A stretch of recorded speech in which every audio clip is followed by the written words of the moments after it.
5 ang patay sa magkakahiwalay na insidente ng pagkalunod sa mga bayan ng San Juan at Bawang sa La Union. Dahil naman sa mga insidente, sinuspindi muna ang operasyon ng mga beach sa San Juan. Yan ang ulat ni Glory Balegan. Sa dagat o beach ang tripuntahan ng mga Highlanders ngayong bakasyon, gaya sa San Juan, La Union.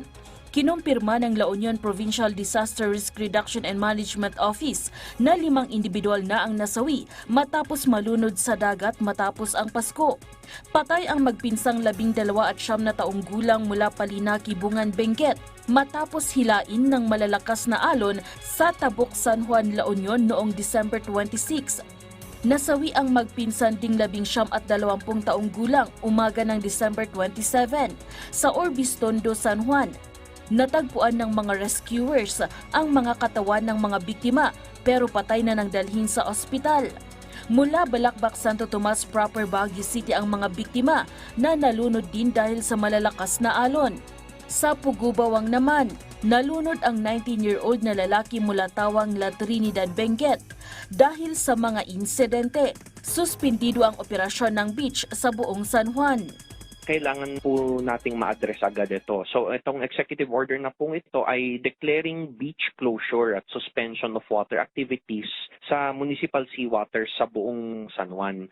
Makikita po na talagang malakas ang hangin at nakaka-apekto po ito sa karagatan po natin kaya medyo mas malakas rin ang alon. Para hindi na po lumala itong mga insidenteng ito ay nag-issue po sila ng executive order. Handa ang mga rescuers na rumisponde kung may mga emergency. Pero pangunahing hiling nila sa mga turista na maging responsable. Paalala nila sa mga turistang namamasyal sa beach hanggang sa bagong taon, Sa ating mga turista, kapag malakas na po ang alon, pwede naman po tayong mag-admire from afar. Hindi naman po natin kailangang maligo talaga, lalo na't unfamiliar po tayo sa terrain. Huwag po tayong iinom dahil di na po natin nakokontrol yung katawan natin kapag nakakainom tayo. Tapos, isa-subject pa po natin sa langoy-langoy. Para sa mga magulang, don't leave yung mga anak po natin na unattended dahil baka masyado pong malakas or mataas yung tubig para sa kanila.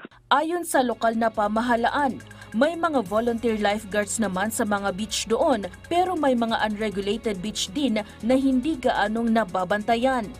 Glory Balegan para sa Bayan.